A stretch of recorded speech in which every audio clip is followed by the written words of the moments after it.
Golfing fans, welcome back to the channel. Brought to you in association with betting.co.uk. I'm Ginger Joe and I'm back with my 5 selections for the 2023 US Open. And this week it takes place at the Los Angeles Country Club in California. 7,243 yards, and this is going to be a seriously good test of golf. They start off with a very gettable par 5, and then they finish the 18-hole stretch with 3 par 4s, all over 500 yards. You're going to need to be plenty long enough off the tee, and you're going to need to be plenty good with those long irons as well. Now, as I said, I've got 5 selections for you for this week. The first selection I advise being backed as a win single, the other 4 as each way singles as well. And we're on a bit of a good run of form at the moment. We've got 6 wins in a row, and we're going to try and make it 7 by heading into the US Open as well.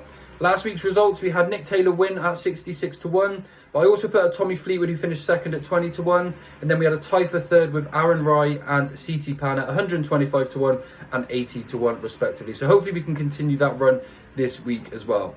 Now, just a little bit of a background about myself to those new to my channel. I'm an ex-tour professional myself. I've had stints on the Jamaica Tour and the Euro Pro Tour, and I've been putting my knowledge to the test to try and find the players that I think are going to be best suited to the particular courses. And as mentioned, it's been going very well so far, so let's be greedy and try and make it 7 in a row.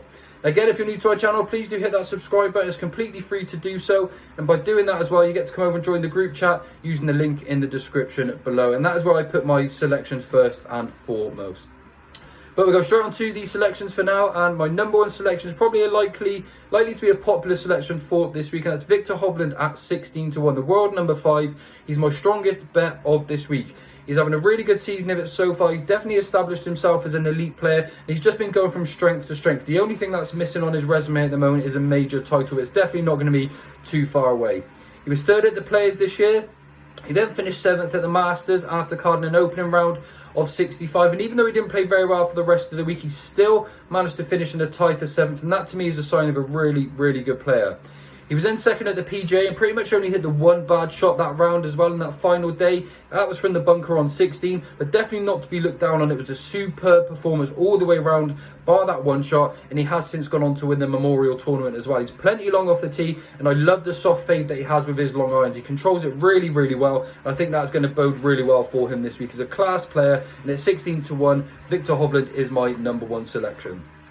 My second selection is the 2013 winner, Justin Rose, at 40 to 1, which is a real discredit, I think, to his abilities. The world number 25 again, and rightly so as well. We all love a bit of Rosie, and he's back in really good form this year. Alongside the likes of Rory, Adam Scott, and Sebastian Soderberg, he's actually probably got one of the best swings on tour, right back to best form this year. He's a 10-time PGA Tour winner. He's also won Olympic gold, and of course he won this in 2013 as well as a major winner too.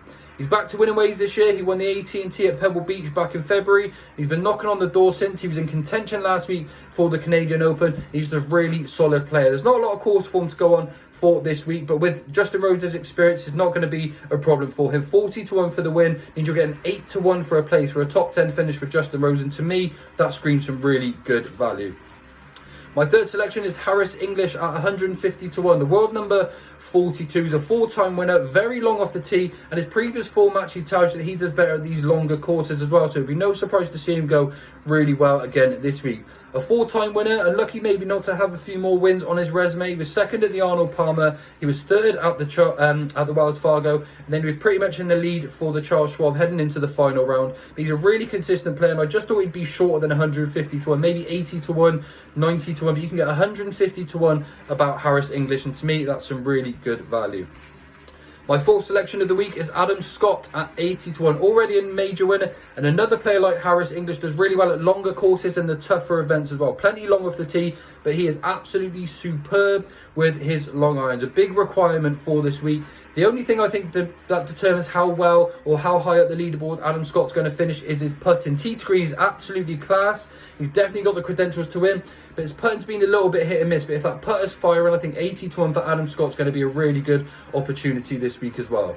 And then my final selection of the week is going to be Windham Clark at 80 to 1. A very naturally gifted golfer, this one.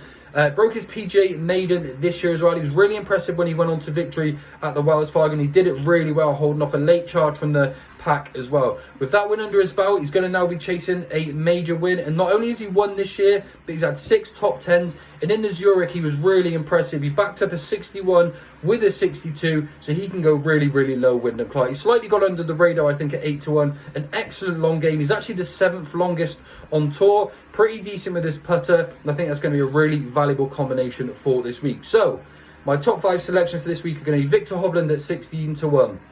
Justin Rose at 40-1, Harris English at 150-1, Adam Scott at 80-1, and Windham Clark at 80-1 as well. Now, I do have 2 small wildcard selections for you as well, just for some pocket change.